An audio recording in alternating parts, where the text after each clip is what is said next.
Hello, this is Sareem from Exam Hub. Today we will be solving Chemistry Paper 2 AS Level Structured Questions 9701, Paper 2, Variant 2, May June 2019. Question number 1, Part A1. Methylpropane CH3 2CH CH3 is an isomer of butane CH3 CH2 times 2 CH3. Explain why methylpropane and butane are a pair of isomers. So methylpropane and butane both have same molecular formula but different structural formula. Part 2. Identify the type of isomerism shown by methylpropane and butane. So isomers are split into two groups, which are structural isomers and stereoisomers. Within structural isomers, we have got chain isomers, position isomers, and functional group isomers. So this one here is a chain isomer.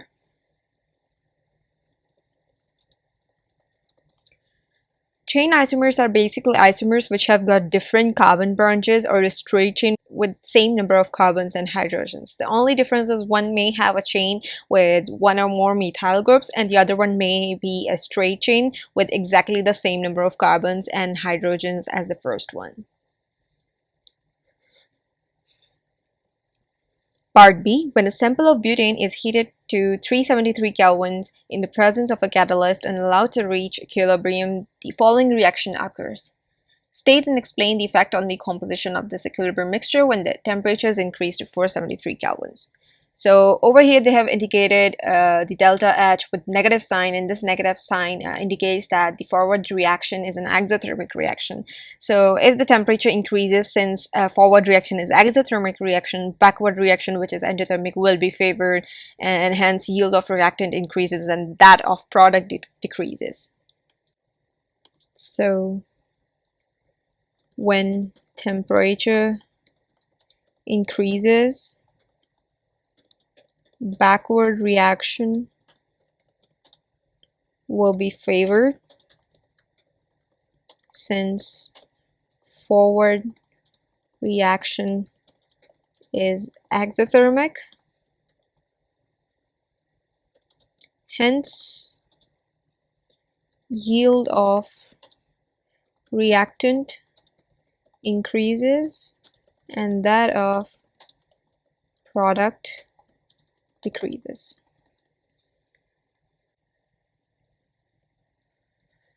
Part C. 1 mole of butane gas was added to a 1 decimeter cube closed system at a constant temperature and pressure. The amount of butane and methylpropane was measured at regular time intervals. Part 1. Label the graph with a T to show the time taken to reach dynamic equilibrium. Dynamic equilibrium means now the rate at which product is forming is equal to the rate at which reactant is forming. So there is now no change in the amount of methylpropane and butane. So and that's only possible when graph starts becoming horizontal, which means both reactant and product, they have stopped increasing or decreasing. So this exactly is when they have stopped increasing or decreasing, or to say that this is time t on this axis over here. This over here is time t. Part 2. Use the graph to find the concentration of butane and methylpropane in the mixture at equilibrium. So reaction starts with butane converting to methylpropane. This means butane's amount will be seen decreasing while that of methylpropane will be increasing. So this graph over here, which is increasing, this will be dedicated to methylpropane, while this one will be dedicated to butane. So concentration of butane is, this one is for butane, so it's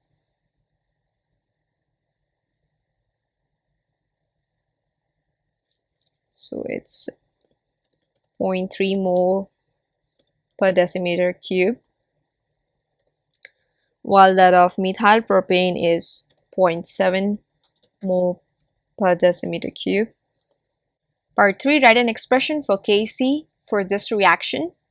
So the concentration constant is equals to concentration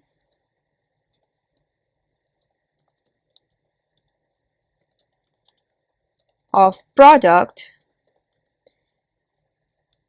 raised to the power of their number of moles, which is 1 over here in this question, divided by concentration of reactant raised to the power of their number of moles, which is again 1 in this question. Part 4, calculate a value for Kc and state its units. So using the formula which I mentioned in part 3, I'll divide 0.7 by 0.3 and my answer will be equal to 2.3. Over here there'll be no units because concentration of product was raised to the power 1 and concentration of reactant was also raised to the power 1. So mole per decimeter cube divided by mole per decimeter cube, they both get cancelled, hence there is no unit for Kc in this question. However, that doesn't mean that Kc will never be having units. Kc may have units in some other questions.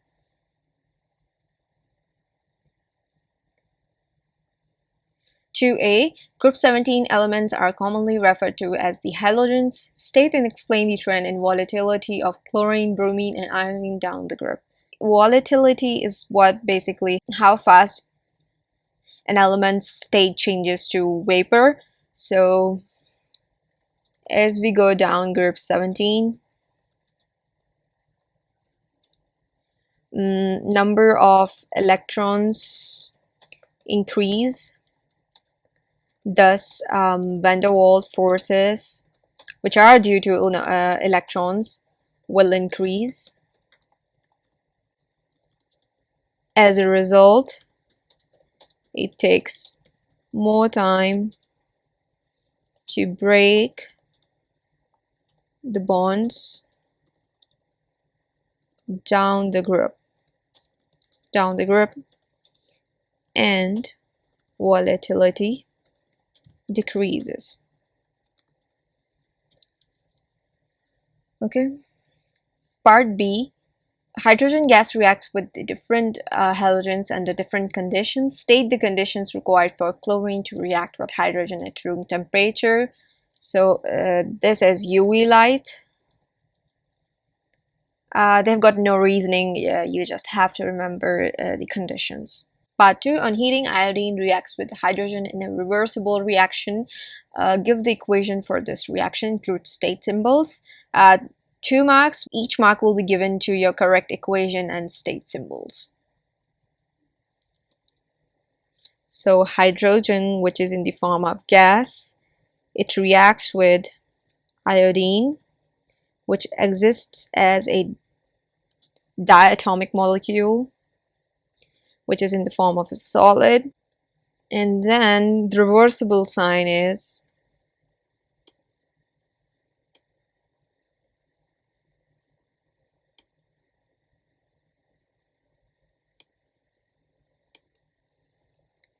it gives 2 moles of hydrogen iodide, which is found in the form of gas. Alright. Part C, hydrogen chloride reacts with water. In this reaction, one of the reactants behave as a Bronsted-Lowry acid. What is meant by term Bronsted-Lowry acid? That acid is a proton donor, while Bronsted-Lowry base theory explains that alkali or base is a proton acceptor. Part 2, identify the reactant behaving as an acid and its conjugate base. Okay, so our acid over here is HCl, while conjugate base here is chloride ion. This is due to the fact Cl- on the right gains H plus gains H plus and becomes HCl on the left. So this means the species over here acting as a base is Cl minus. Part 3, name the type of bond formed between H plus and H2O to make H3O plus. Since one hydrogen atom will be having only one electron, and now that hydrogen atom has turned into hydrogen positive ion, means it has lost all of its electrons. Now its shell is empty. It needs one pair of electron, which will be shared with it by oxygen atom because it has got a lone pair of electron. So over here, what type of bonding is this? This is dative bonding.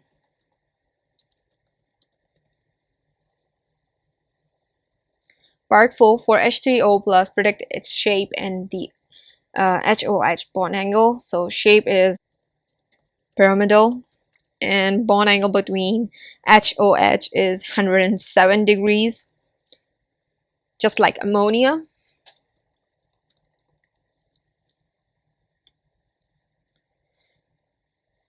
Question number 3, period 3 elements react with chlorine gas to form chlorides. Part 8, the table shows the differences in observations which occur when 2 period 3 chlorides are added to water. Part 1, write an equation for the reaction occurring when SiCl4 is added to cold water. Include state symbols. So over here they say that pale yellow solution forms, bubbles form, and white precipitate forms. So this means that SiCl4 will be hydrolyzing into water, forming white fumes, which is due to HCl, and white solid, which is SiO2.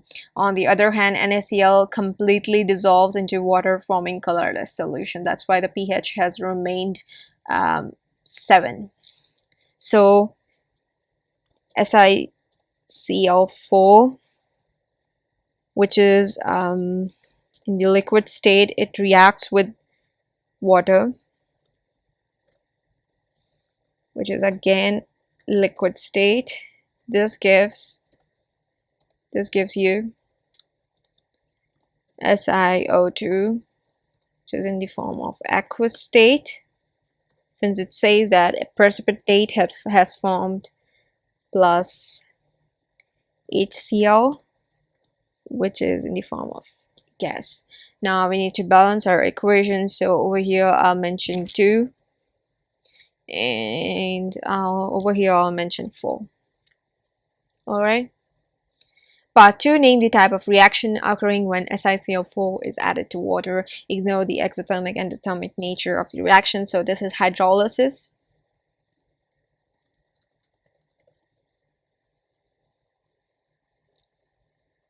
Part 3, explain in terms of bonding why NaCl and SiCl4 behave differently when added to water. So NaCl has ionic bonding, whereas SiCl4 has covalent bonding. That's why there have been differences between their reactivities with water. Part 4, explain in terms of electronegativity why the bonding in NaCl is different from the bonding in SiCl4. So Na has a lot lower electronegativity as compared to Si, silicon. So Na has a lower electronegativity than Si, and I almost know that the bigger the difference between the two elements in bonding, stronger the bonding is. So since Na has a lot lower electronegativity than Si, as a result NaCl has a greater bonding. Also, NaCl is made after electron transfer between Na plus and Cl minus, while SiCl4 was made after the shared electrons.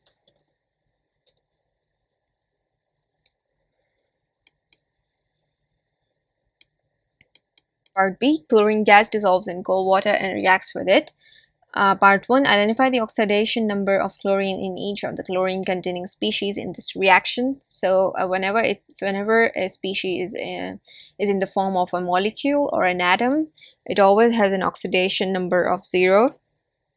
Over here in HCl, H has an oxidation number of +1, hence chlorine will have an oxidation of -1. And in HClO over here, H has an oxidation number of +1, and ClO, which is a polyatomic molecule, has an overall charge of -1. So Cl over here in chloride ion will be +1. So this is called disproportionation, since chlorine is getting both oxidized and reduced.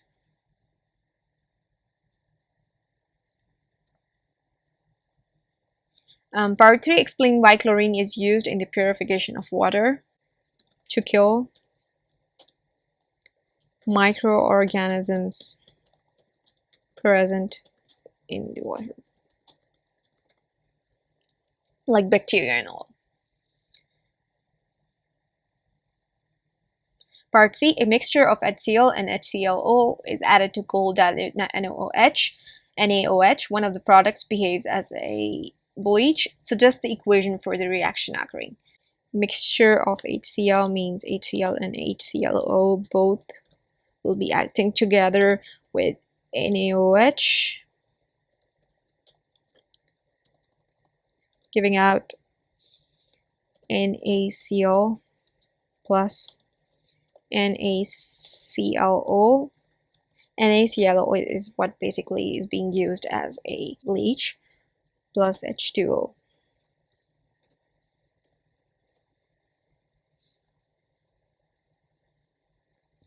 I'll balance my equation, 2 over here, and 2 over here. While you read out this question, you have to give heed to the word cold dilute NaOH. Question 4, Part A.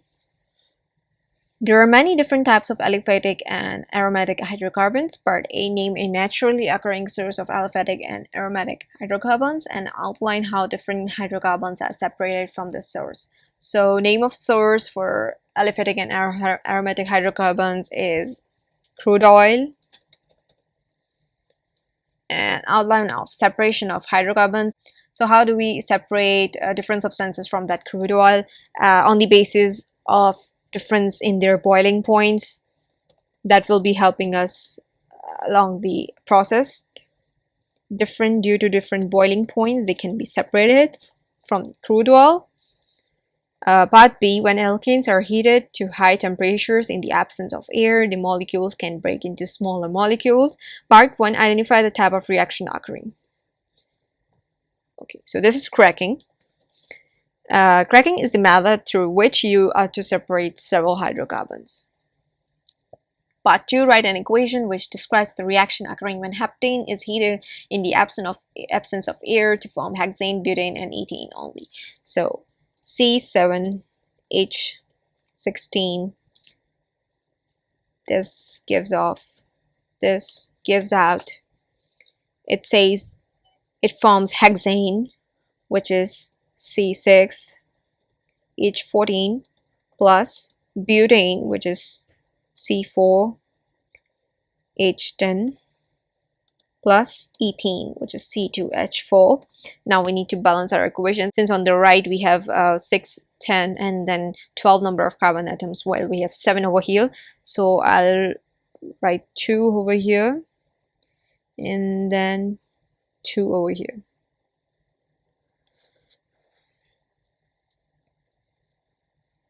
Part C, the equation for the complete combustion of ethene is shown. Calculate the volume in decimeter cube of carbon dioxide formed in the complete combustion of 1 grams of ethene at room temperature and pressure. First and foremost, we need to find the number of moles of C2H4 ethene at room temperature and pressure. So moles is equal to mass divided by molar mass. Moles is equal to mass has been given to us, which is 1 divided by the combined mass of C2H4, which is 28, and this will give us 0.0357 number of moles. Since the mole ratio of ethane to carbon dioxide is 1:2, 0.0357 moles of ethane will produce 0.0714 moles of carbon dioxide. So this will give us 0.0714 moles of carbon dioxide. Now that we have the number of moles of carbon dioxide, we can easily find out the volume by using the formula. Moles is equal to volume divided by molar volume. And the value for molar volume is set for gases, which is 24 decimeter cubes. So we will be multiplying 0.0714 by 24, and this will give us volume as 1.71 decimeter cube.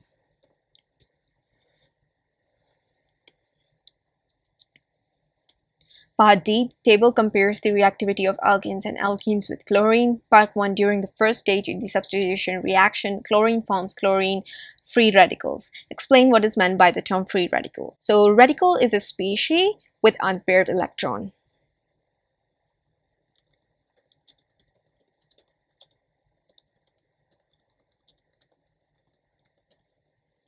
Part 2, name and explain the type of bond breaking which occurs to form chlorine free radicals. So free radicals are always formed after a molecule splits by homolytic fission.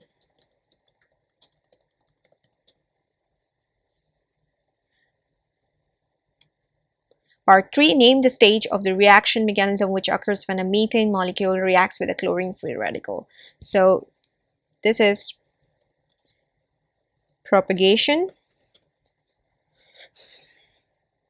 Basically, there are 3 steps in total: initiation, propagation, and termination. Initiation is the step where chlorine molecule will be breaking homolytically, like over here, forming chlorine free radicals. Propagation is the step where chlorine and other radicals will be reacting with reactants given in the equation, forming some of the products. And termination is the last step where all the radicals will be reacting among themselves, forming byproducts. So this is propagation.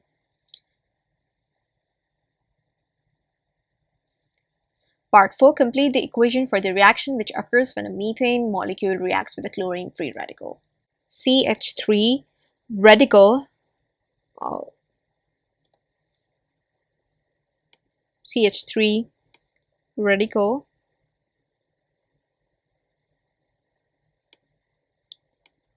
plus HCl.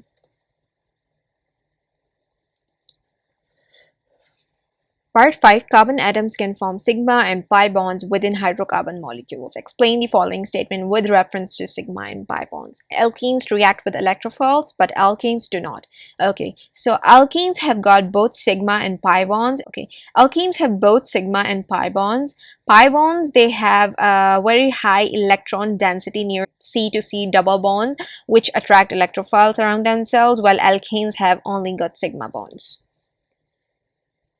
This double bond between 2 carbon atoms, it has got high electron density, and this is what will be attracting all the electrophiles towards itself. So I'll write alkenes have both sigma and pi bonds.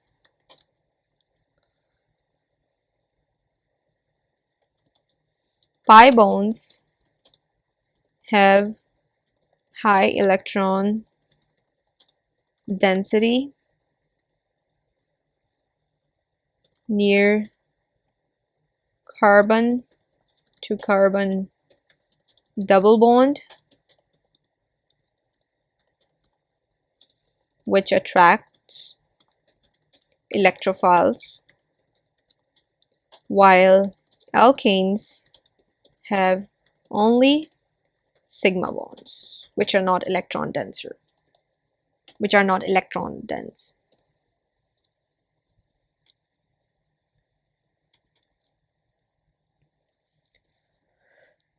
Question number 5. Many naturally occurring esters are used as flavorings in food. Part A, the structure of ester V is shown. Part 1, name V. So my first step is converting the skeletal formula to a structural formula. So I've got over here C bonded to 3 hydrogen atoms, and to the right it has got 1 carbon which is bonded to 1 oxygen by double bond, and then 1 more oxygen, 1 more single bonded oxygen which is in turn bonded to carbon, and then hydrogen over here, then 2 more carbons. This part of the formula comes from carboxylic acid, which is forming this ester, while this part of the formula is coming from the alcohol, which is forming the ester. So naming of an ester has its first part coming from alcohol, and second one will be coming from the acid. Thus, V is propyl ethanoate, because I see 3 carbon atoms in an alcohol, which is a propanol, and 2 carbon atoms in a carboxylic acid, which is ethanoic acid, so propyl ethanoate. V reacts with a reagent to form a salt of a carboxylic acid and an alcohol. Part 2. Identify a reagent that could be used in this reaction. I'll be using NaOH, sodium hydroxide. Why not HCl? Because here in the question it says that it forms a salt of acid and an alcohol, which is only possible whilst taking hydroxide ion.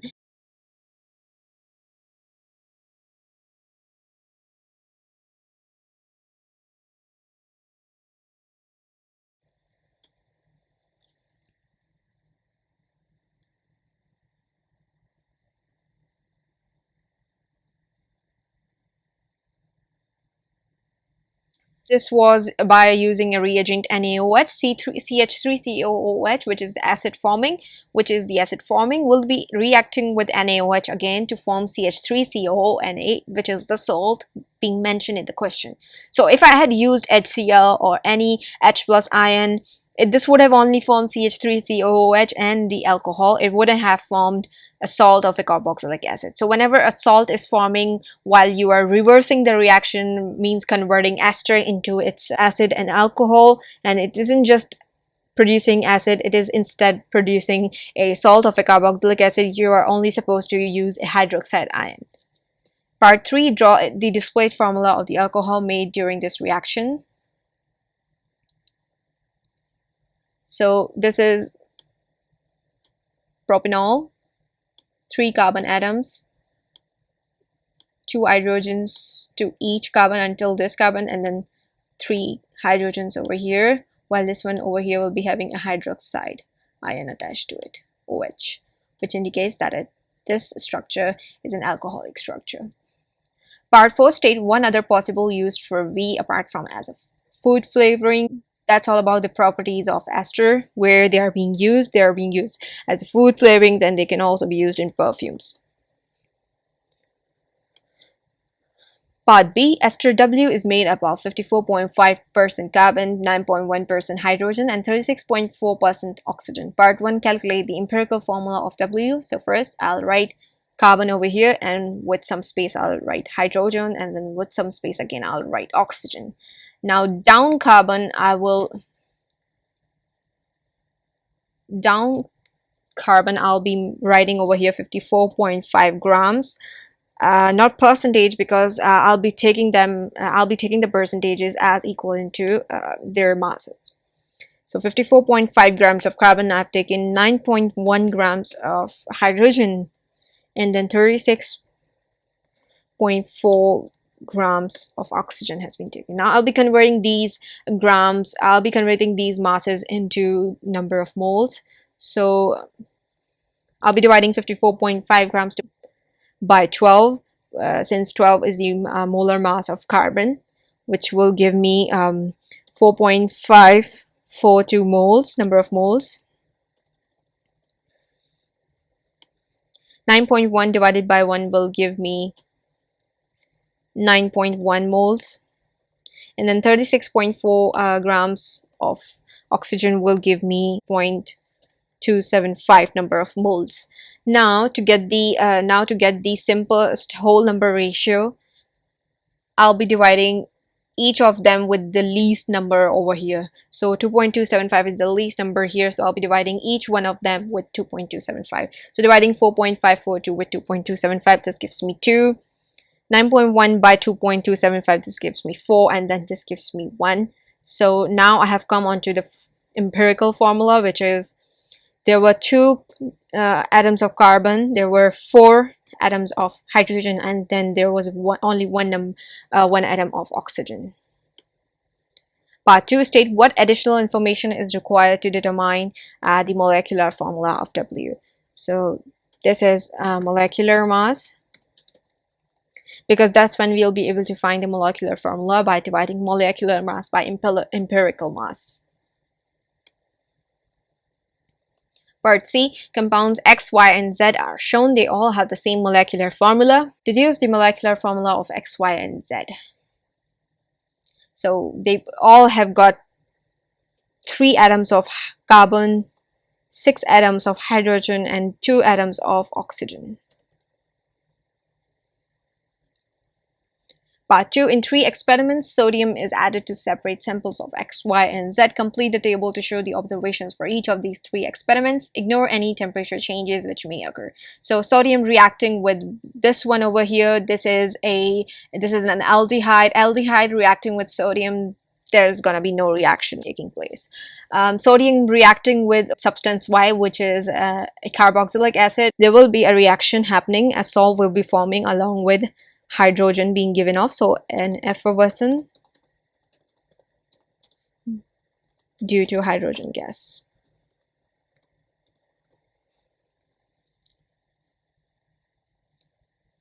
Sodium reacting with substance Z, which is an ester, so no reaction will be taking place.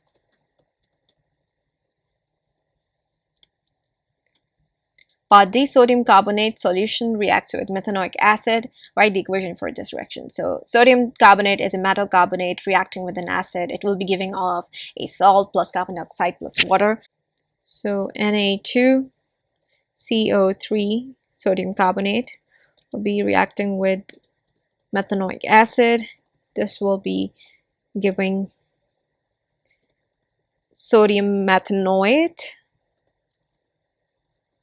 plus H2O plus carbon dioxide.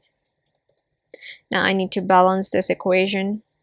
Never forget balancing it.